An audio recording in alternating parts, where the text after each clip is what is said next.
अस्सलाम वालेकुम दोस्तों, कहिड़ा हाल आहिनि अव्हांजा? ठीकु आहियो? चाक चङा भला?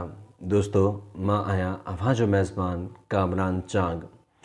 दोस्तों, सभ खां पहिरियां मूंखे इहो ॿुधायो त असां जूं जेके वीडियोज़ आहिनि उहे अव्हां ॾिसो पिया, ऐं जेकॾहिं अव्हां ॾिसो था त उहे अव्हांखे कीअं लॻनि थियूं, कमेंट्स बॉक्स में ज़रूरु ॿुधाइजो। दोस्तों, अॼु असां जंहिं मौज़ू ते ॻाल्हाए रहिया आहियूं, जंहिं मौज़ू ते अॼु असां गुफ़्तगू कंदासीं, ॾाढो ख़ूबसूरत मौज़ू आहे। 2 मिंटनि जो रूल आहे हिकिड़ो। 2 मिंटनि जो हिकिड़ो क़ानून आहे। जेकॾहिं उन 2 मिंटनि जे क़ानून खे असां फॉलो करे छॾियूं, पंहिंजी ज़िंदगीअ में शामिलु करे वठूं, त असां पंहिंजी ज़िंदगीअ में खोड़ सारियूं अहिड़ियूं शयूं हूंदियूं जेके बआसानी करे सघूं था।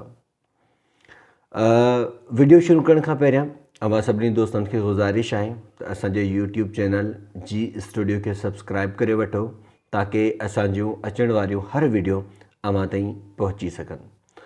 दोस्तों, सिर्फ़ु ऐं सिर्फ़ु अव्हांजी ज़िंदगीअ जा 2 मिंट अव्हांजी ज़िंदगीअ खे तब्दील करे सघनि था। हाणे अव्हां सोचींदा हूंदव त 2 मिंट असांजी ज़िंदगीअ खे कीअं तब्दील करे सघनि था। दोस्तों, दुनिया में अहिड़ी का बि आदत न आहे जंहिंखे असां ख़तमु करणु चाहियूं ऐं ख़तमु न थिए, ऐं अहिड़ी का आदत जंहिंखे असां अपनाइणु चाहियूं ऐं अपनाए न सघूं।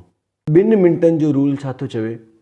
उहो चवे थो त तव्हां जेको करणु चाहियो था, मतिलबु जेको बि कमु करणु चाहियो था, उन कम जी शुरूआति खे आसान करियो।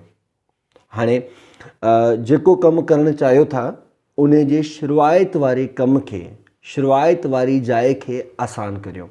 हाणे उन खे असां आसान कीअं कंदासीं? हिते सुवाल पैदा थिए थो। उन खे आसान ईअं कंदासीं, फॉर एग्ज़ाम्पल तव्हां जिम कंदा आहियो।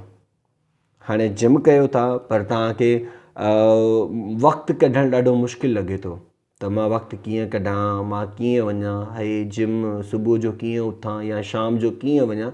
मतिलबु इंसान खे हज़ार कमकार में हूंदा आहिनि, उन्हनि सां गॾोगॾु सुस्ती हूंदी आहे। त उन सुस्तीअ खे कीअं दूरि कबो, इहे 2 मिंट वारो रूल अव्हांखे ॿुधाए थो। अच्छा, हिते छा आहे त तव्हां हाणे ज़ाहिरी ॻाल्हि आहे, जॾहिं जिम करण लाइ वेंदव त तव्हांखे जल्दी जल्दी उथिणो पवंदो सभ खां पहिरियां, ऐं वरी तव्हांखे शूज़ पाइणा पवंदा, ऐं वरी तव्हां गली जी तरफ़ निकिरी भॼण जी कोशिशि कंदव या जल्दी वञण जी कोशिशि कंदव। हाणे इहो सॼो प्रोसेस जेकॾहिं तव्हां 2 मिंटनि में कयो त यकीनन अॻियो प्रोसेस पाणे थी वेंदो। छाकाणि त शुरूआति वारी जेका शइ हूंदी आहे न, उन खे आसान करिणो हूंदो आहे। शुरूआति वारे कम खे जेकॾहिं असां आसान करे वठंदासीं त अॻियो कमु पाणे जो पाणे थी पवंदो आहे। एनर्जी जेका आहे, एनर्जी अव्हांखे बाद में मिली वेंदी। छो? तव्हां 2 मिंटनि वारो जेको रूल आहे उन खे फॉलो कंदव त तव्हांखे पाणे एनर्जी मिली वेंदी। हाणे इहो हिकिड़ो जिम जो मिसाल हुयो। हाणे असां जेको मिसाल ॾेई रहिया आहियूं उहो नमाज़ जो आहे। सुबुह सुबुह जो काफ़ी अहिड़ा माण्हू हूंदा अव्हां वटि, या अव्हां पाण बि अहिड़ा हूंदव त अलार्म लॻाईंदा हूंदव, पर जॾहिं अलार्म उहो वॼंदो आहे त अव्हां उन अलार्म खे स्टॉप करे सुम्ही पवंदा हूंदव, यार छॾ सुभाणे नमाज़ पढ़ंदासीं। पर जेकॾहिं 2 मिंटनि जो रूल तव्हां फॉलो कंदव, हाणे 2 मिंटनि जो रूल फॉलो करिणो कीअं आसान थींदो, उनखे छा करिणो आहे, किथे छा करिणो आहे, इहो मिसाल ई थी सघे थो। असां मिसाल ई ॾेई सघूं था अव्हांखे त अव्हां इन खे कीअं कंदव। हाणे नमाज़ लाइ जेकॾहिं तव्हांखे उथिणो आहे त 2 मिंट तव्हां पंहिंजा आसान करे वठो।